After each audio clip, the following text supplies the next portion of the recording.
Sorry. Hey guys, what's up? It's a Culture Detective here, investigating your favorite albums. And today I'm going to be doing an album review on the new Perfume Genius album, Ugly Season. So Perfume Genius, aka Michael Hadrian, Hadrian, is a pop singer-songwriter and artist who has been making a lot of good music in the last decade. Tracks like Queen, Slip Away, and the very recent On the Floor are three absolutely fantastic tracks. And his last two albums, No Shape and Set My Heart on Fire Immediately, are two fantastic pop albums. I'm really glad that there's someone out there who's bringing so much flavor to pop music like he is. Anyways, he releases a new album, Ugly Season, and he just says, screw it, and does something completely different. This time, he's not making pop music anymore. This time, we have him going experimental. A lot of the tracks here are very experimental, kind of deconstructed, very avant garde, kind of random, no structure. It's kind of special. It's kind of interesting. And apparently, the music on this album are meant to be, or are actually, sort of this audio aid, a musical aid to some sort of visual exhibition, and then it is re-edited into an album. So there we go.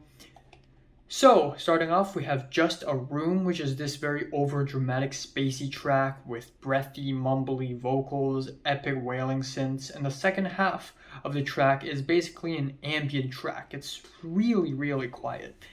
And while I am happy that it's interesting, this is like right off the bat a dud for me. This track just feels like a dud. It just feels like it's trying super hard to be beautiful and fancy, and it's just not going anywhere.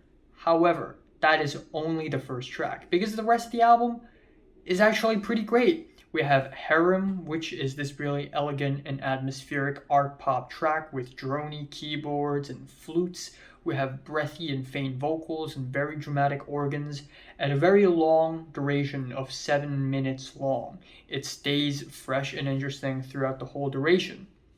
Then we have Teeth, which is a soft and spacey track with music box pianos and rustic strings. Another really beautiful track that, yeah, comes off a little overly fancy, but still sounds fantastic and enjoyable.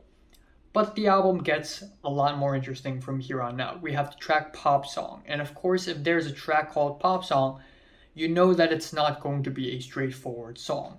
This song is more like a deconstruction of a pop song. It has some catchy but faint vocals, some bubbly synths, and the whole track is very sweet and very lovely, yet very experimental.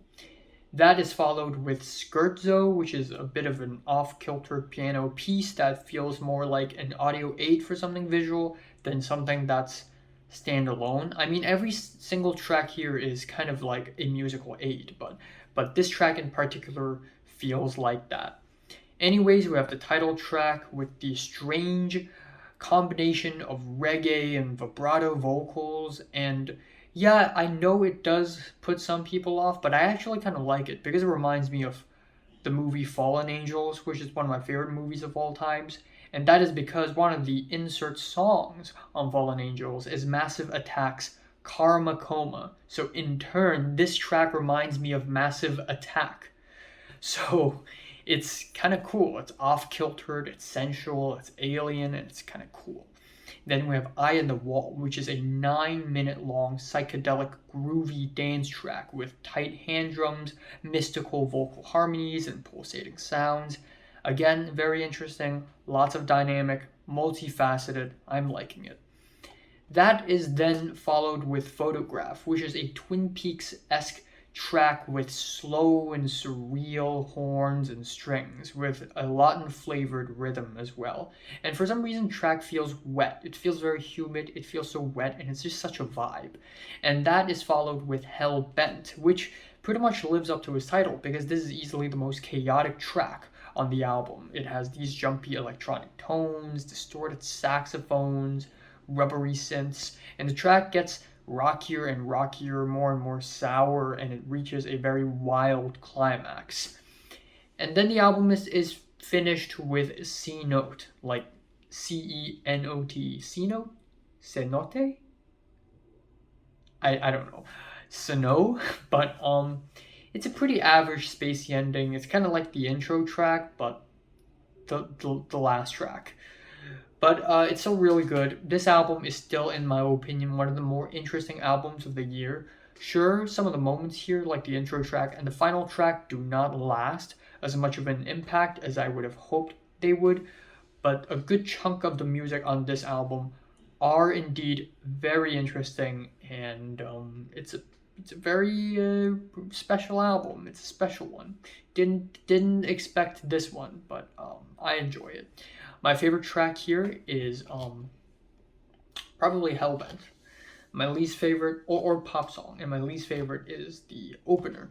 I'm giving Perfume Genius Ugly Season a decent 8 out of 10.